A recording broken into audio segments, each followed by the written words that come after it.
Bom, senhores, dando continuidade, então, no final do bloco passado eu falava sobre o sinal de Spalding. Deixei uma questão. Imagine, então, que uma gestante recebe um chute na sua barriga do seu companheiro, acreditando que aquela gravidez é uma gravidez adulterina. E a gestante é socorrida, levada ao pronto-socorro, ao hospital, e dá à luz a um feto macerado. A um feto com o sinal de Spalding. A pergunta é, qual é a tipificação? Houve crime? Houve crime de aborto?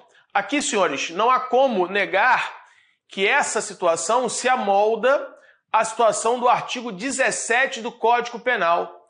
É uma hipótese de crime impossível para aborto. Por que crime impossível para aborto?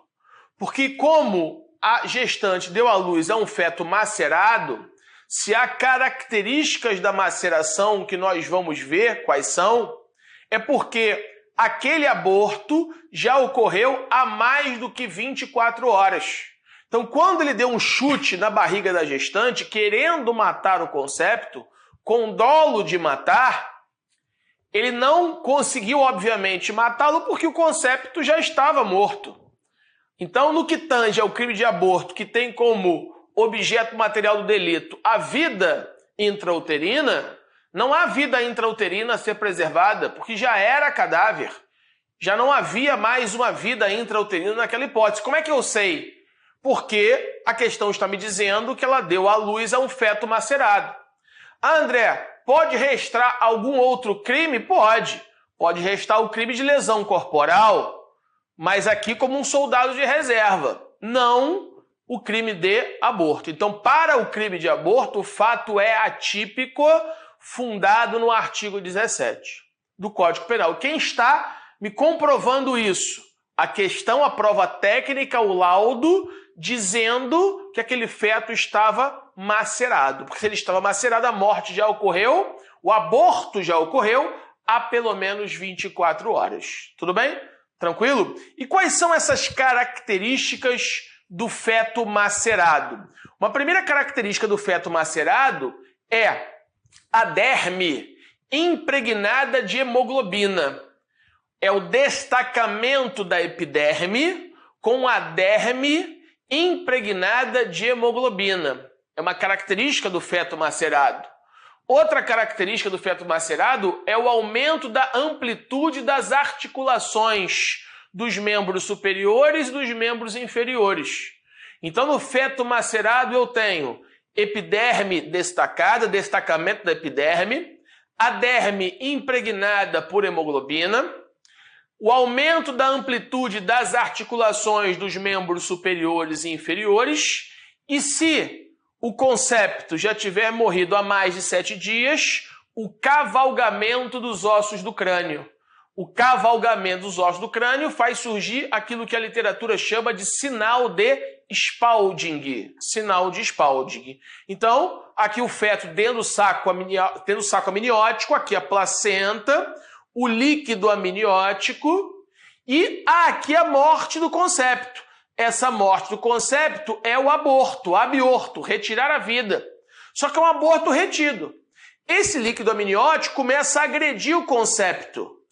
Esse líquido amniótico agredido o concepto, ele vai macerar. E quando houver, então, o nascimento, aqui, obviamente, a mulher dará à luz a um natimorto, ela vai dar à luz a um natimorto macerado, um feto macerado, como você pode ver na imagem. Olha aqui essa imagem, destacamento da epiderme.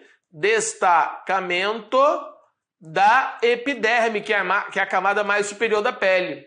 Note que a derme do concepto está impregnada por hemoglobina.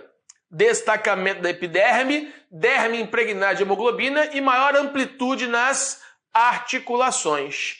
Característica do feto macerado. Aí na sua tela. Tudo bem? Características do feto macerado.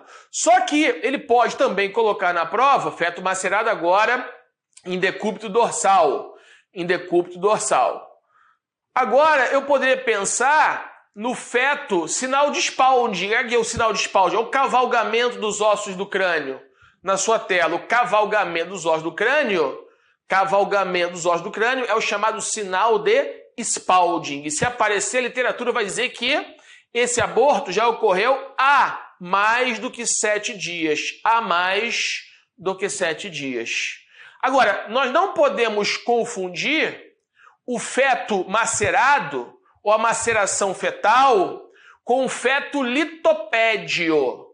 Ora, ocorreu um aborto retido, e aquele feto é impregnado por cálcio. Há uma calcificação do feto. Houve o aborto, houve a morte do concepto, e esse feto é impregnado por cálcio. Litopédio significa criança de pedra. Então, joga na tela. É um fenômeno transformativo conservador do cadáver, no cadáver, obviamente, do concepto, que vai passar por um processo de calcificação. Isso se chama feto litopédio, ou criança de pedra. E eu também não posso confundir com a expressão feto papiráceo. Ora, o feto papiráceo, numa gravidez de gêmeos, por exemplo, um dos conceptos se desenvolve e o outro é esmagado. Houve a morte, quer dizer, esmagado no bom sentido, né? Significa dizer que um se desenvolveu e outro não se desenvolveu, parecendo que o irmão esmagou o outro, mas na verdade não foi isso. Houve a morte de um e o desenvolvimento do outro. E aí deu-se o nome de feto papiráceo, porque na Grécia Antiga, ora, como é que se escrevia? Não tinha folha de papel, então você retirava determinada substância de uma árvore para fazer o papiro. O papiro era um local no qual se escrevia e depois se apagava, mas você tinha que prensar aquilo ali. Esse prensar significa o papiráceo, o papiro, fazer o papiro. Então o feto papiráceo traz essa ideia de que um prensou o outro, causando a morte numa gravidez de gêmeos. Deu-se a isso o nome de feto papiráceo. Então não confunda o feto litopédio com o feto papiráceo com o feto macerado. São expressões da medicina legal, epônimos, que podem aparecer aí na sua prova para delegado. Tranquilo? Na sua tela, sinal de Spalding, quando se observa o cavalgamento dos ossos do crânio, em razão da maceração das membranas intersuturais. A morte deve ter ocorrido há mais do que 7 dias para que haja a presença do chamado sinal de Spalding, como está na sua tela. Tudo bem? Tranquilo? Bom, com isso então a gente fecha a putrefação, fechamos a maceração asséptica, significa maceração sem bactérias. A maceração séptica é a maceração dos afogados. Então, houve um afogamento num mar, por exemplo, que tem bactérias, no rio, na água do rio, na água do mar, e a água, que é um solvente universal, vai começar a destruir aquele cadáver. Haverá, então, uma maceração asséptica, uma maceração séptica com bactérias. Então, a maceração séptica não se confunde com a maceração asséptica, ok? Avançando, vamos falar agora da putrefação, terceiro fenômeno destrutivo do cadáver. A putrefação, senhores, ela é dividida em 4 fases. Fase chamada de fase cromática ou colorativa, fase gasosa ou efizematosa, fase redutora ou colicoativa e a fase de esqueletização.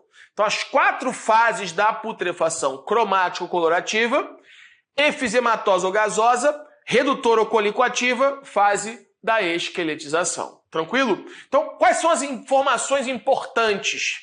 Primeira informação importante sobre putrefação é quando se dá o seu início. Ora, alguns livros vão falar em 24 horas a 36 horas após a morte. É óbvio que isso vai depender de uma série de fatores externos e internos.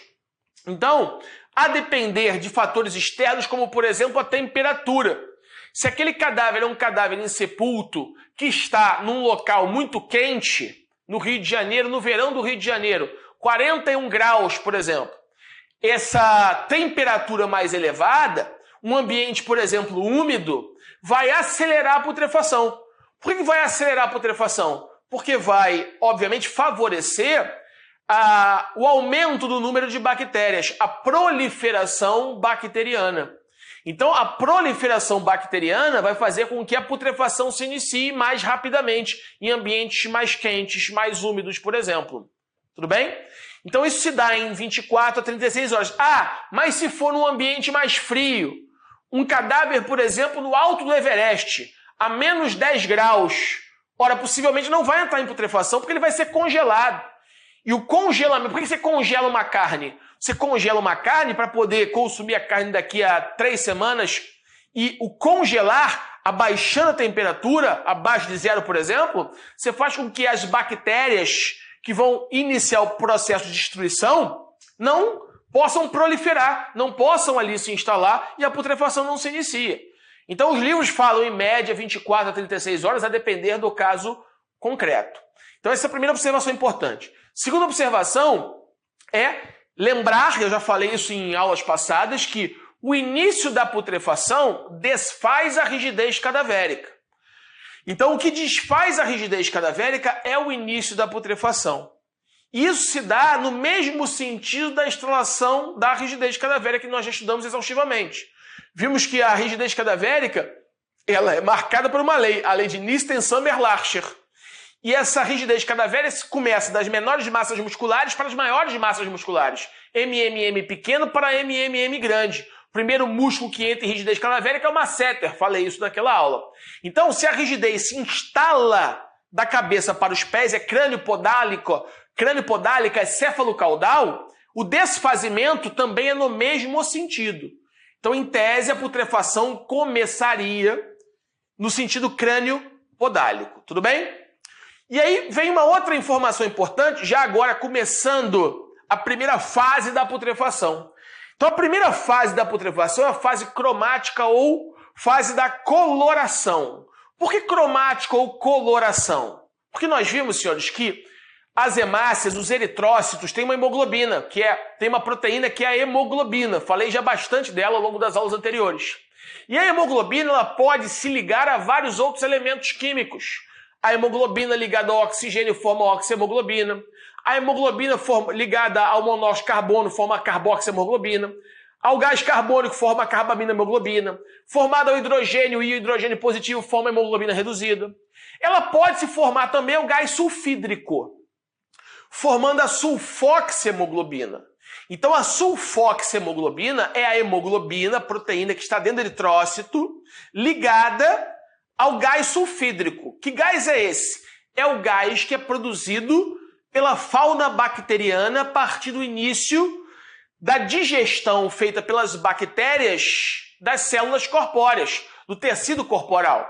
Então as bactérias que estão em maior número na região do seco ilíaco direito, elas começam a destruir o cadáver de dentro para fora. E esse processo de digestão bacteriana forma um gás.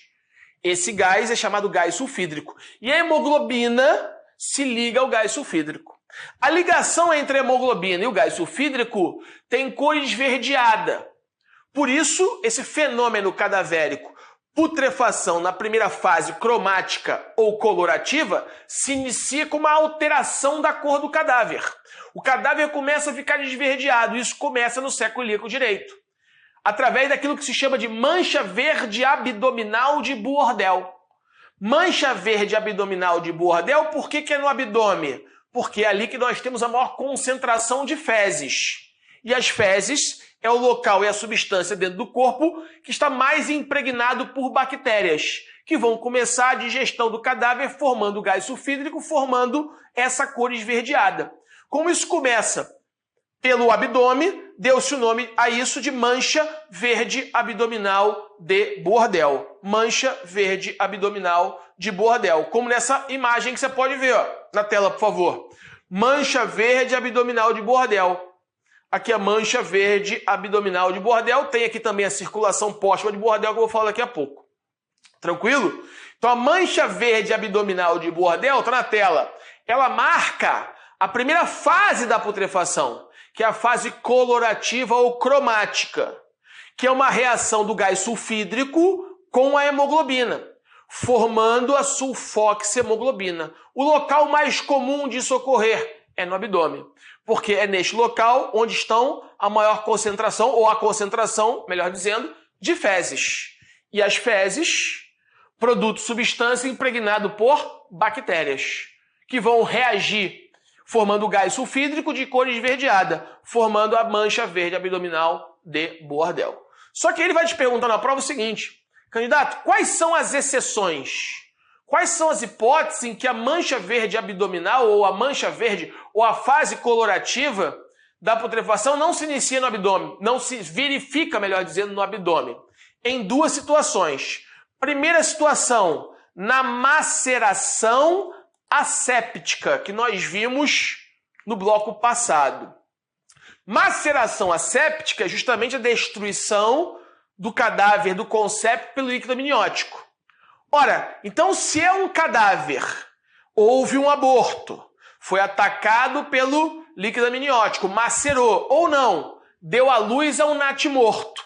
Dentro daquele ambiente, se isso durou mais do que 24 ou 36 horas, a putrefação vai se iniciar. Mas quando há o parto, dá à luz a um natimorto, aquele consépito, ele estava num local isento de bactérias. Se ele estava num local isento de bactérias, e por isso o nome é maceração, já expliquei isso, maceração asséptica, as bactérias vão começar a invadir o corpo, o cadáver do feto macerado quando ele for expelido.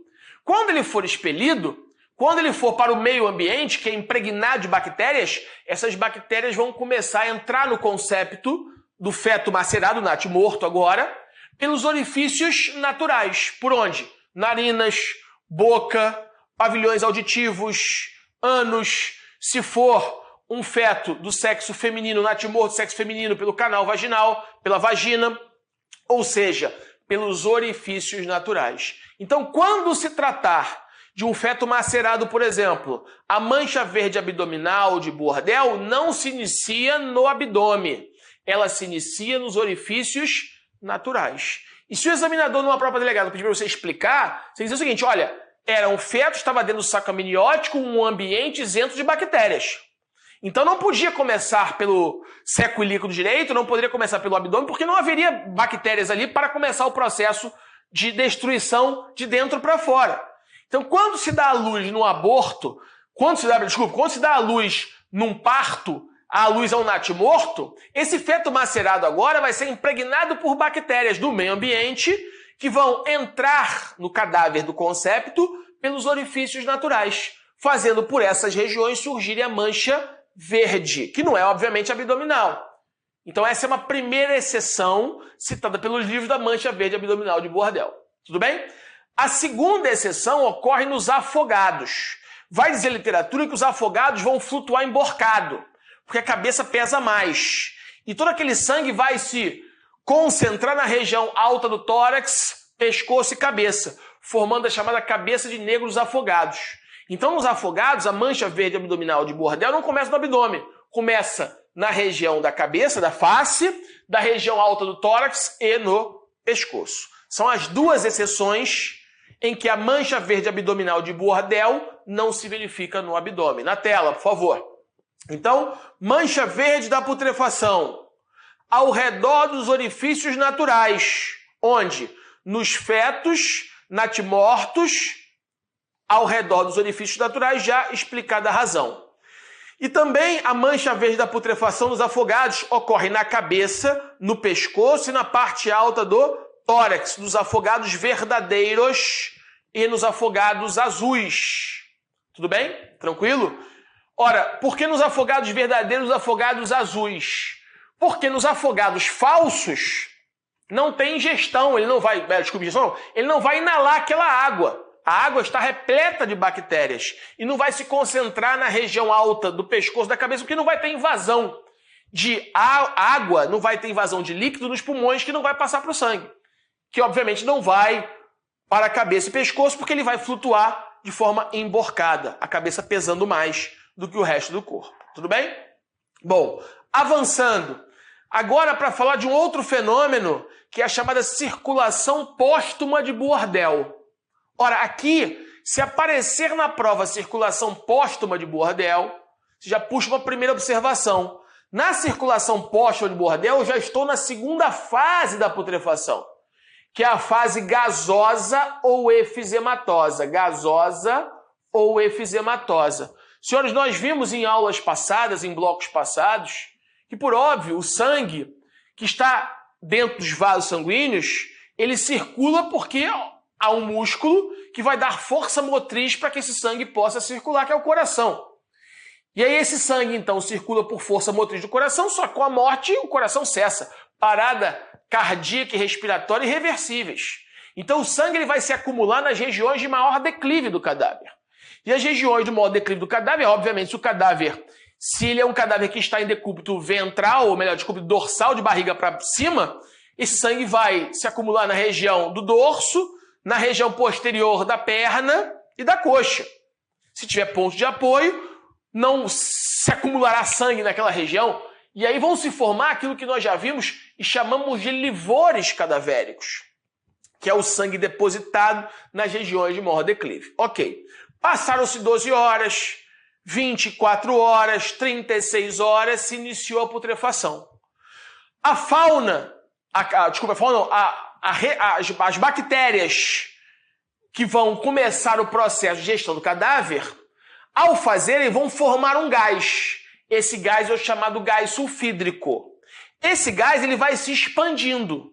E essa expansão de gases faz com que o sangue que estava parado seja impulsionado, obviamente não pela força motriz do coração, porque é cadáver, mas pela expansão dos gases. E os gases se expandindo, eles vão fazer com que o sangue volte a circular. Mais uma vez, não por força do coração, mas por força da expansão dos gases oriundos da putrefação, fazendo surgir a chamada circulação póstuma de Bourdelle. Então o cadáver ele vai se agigantando, os braços vão se abrindo, as pernas vão se abrindo, o saco escrotal aumenta de tamanho, eventualmente há uma ereção peniana pós-morte, porque os corpos, se fosse, obviamente, cadáver do sexo masculino, os corpos cavernosos do pênis ficam repletos de gases, havendo uma ereção peniana pós-mortem. Há uma expansão dos gases no globo ocular, gerando o fenômeno da exoftalmia. Exoftalmia é a expansão do globo ocular. A língua vai ser projetada, há uma projeção da língua, e o cadáver vai se agigantando. Então o cadáver já está numa cor que não é natural da pele, por óbvio, porque com a sulfoxihemoglobina ele vai ficando esverdeado, escurecido. Então o parente, a pessoa, o familiar morreu, era louro branco de olhos azuis. No IML, depois de 5, 6 dias, já em fase gasosa ou efizematosa de putrefação, o cadáver está agigantado, está com a pele anegrada, com a língua, com a proeminência da língua, com os olhos esbugalhados, e se não houver a expulsão do globo ocular no fenômeno de exoftalmia, com ereção peniana, se muitas vezes era uma mulher e estava grávida com expulsão do concepto no parto póstumo de Bourdelle pelo canal vaginal, e aí a pessoa chega para reconhecer e fala assim, esse não é meu parente não, porque meu parente era branco de olho azul. Tudo isso, senhores, fenômenos oriundos de reações químicas que ocorreram após a morte, causadas pela putrefação. E aí surge então a chamada circulação póstuma de Bourdelle, o parto póstumo de Bourdelle. Então joga na tela, por favor. Olha o que pode acontecer. Os vários gases da putrefação, progressivamente aumentados, empurram o sangue que desceu para as regiões de maior declive, formando, como falei, os livores cadavéricos. E esse sangue, então, ele volta às porções mais elevadas do corpo. Surge o desenho da trama vascular, novamente contendo sangue. Agora, obviamente, um sangue putrefeito. É o que se usa chamar de circulação póstuma de Bourdelle. Isso indica a fase de gaseificação em ação. Segunda fase da putrefação. Note essa imagem aqui, ó. Note a trama vascular. Note como, pode voltar para mim. Note como o sangue volta a circular, o sangue volta a ocupar os vasos subjacentes à pele. Essa morte aqui, o cadáver está em decúbito dorsal. O sangue não era para estar ocupando esses vasos sanguíneos da região mais superficial da parte anterior do cadáver. O sangue era para estar acumulado na parte posterior. Como é que esse sangue chegou aqui nessa trama vascular? Porque ele voltou a circular. Ele voltando a circular, ele volta a ocupar a luz dos vasos sanguíneos subjacentes à pele na região anterior do cadáver, quando na verdade era para estar na região posterior. E ele só está nessa região anterior porque ele voltou a circular, num fenômeno chamado de circulação póstuma de Bordel. Isso indica a segunda fase da putrefação, chamada de gasosa ou efizematosa. Note a proeminência da língua. Note a proeminência da língua. Ok? Se for nos enforcados, ou melhor, desculpa, nos afogados, né? Isso aqui é um slide que está fora de posição. Se for nos afogados, ele vai flutuar emborcado, a mancha negra, a mancha verde abdominal de Bordel não é no abdômen, é na região alta da cabeça, chamada de cabeça de negro dos afogados. Tranquilo? Ora, então o camarada tinha um parente que era louro de olho azul. Ele vai reconhecer o cadáver no IML e olha essa imagem aqui. Proeminência, o cadáver completamente inchado. Note, destacamento da epiderme, ereção peniana, o saco escrotal avantajado, marcas claras da segunda fase da putrefação, chamada de fase gasosa ou efizematosa. Tudo bem? E aí, vale lembrar também, eu já falei isso em blocos passados, que eu posso ter um cadáver que no início da putrefação apresente bolhas.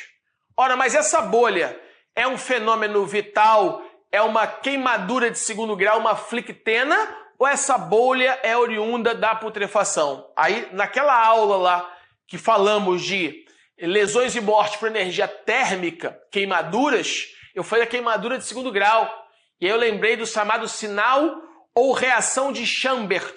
Reação de Chambert positiva, eu vou pegar aquele líquido que está na bolha, vou levar ao microscópio e vou ver a concentração de proteína, normalmente a albumina, que é a principal proteína do plasma sanguíneo. Se houver grande quantidade de proteína, reação de Chambert positivo. E aí aquele fenômeno, aquela situação foi feita em vida. Ali não é uma hipótese de destruição do cadáver pela segunda fase da putrefação, chamada de gasosa ou efizematosa. Foi uma queimadura de segundo grau, chamada de flictena. Reação vital, extravasamento de plasma, extravasamento de proteínas dentro da bolha. Reação vital. Reação de Chambert positiva. Agora, se já era cadáver e apresenta bolhas, sem proteínas ou com quantidade muito pequena, possivelmente é um fenômeno cadavérico destrutivo do cadáver da segunda fase da putrefação, chamada de gasosa ou efizematosa. Então aqui eu volto com essa imagem em que tem uma bolha no cadáver. Foi feito em vida ou isso aqui é fenômeno putrefeito da segunda fase? Aí você vai lembrar da chamada reação de Chambert, presença de grande quantidade de proteínas, normalmente albumina, no plasma existente naquela bolha. Isso indica uma lesão feita durante a vida. Pequena quantidade ou ausência de proteína plasmática indica lesão feita após a morte. Então você tem a reação de Chambert positiva, com proteínas em grande quantidade, reação de Chambert negativa, baixa quantidade de proteínas ou ausência, demonstrando o fenômeno cadavérico, segunda fase da putrefação, fase gasosa ou efizematosa, formando aquela bolha. Tudo bem? Tranquilo? Terminando esse bloco, no próximo bloco eu vou começar falando da terceira fase da putrefação, colicoativa ou redutora, chegaremos à esqueletização para darmos continuidade nessa parte de tanatologia forense. Aguardo os senhores lá. Um abraço, fiquem com Deus.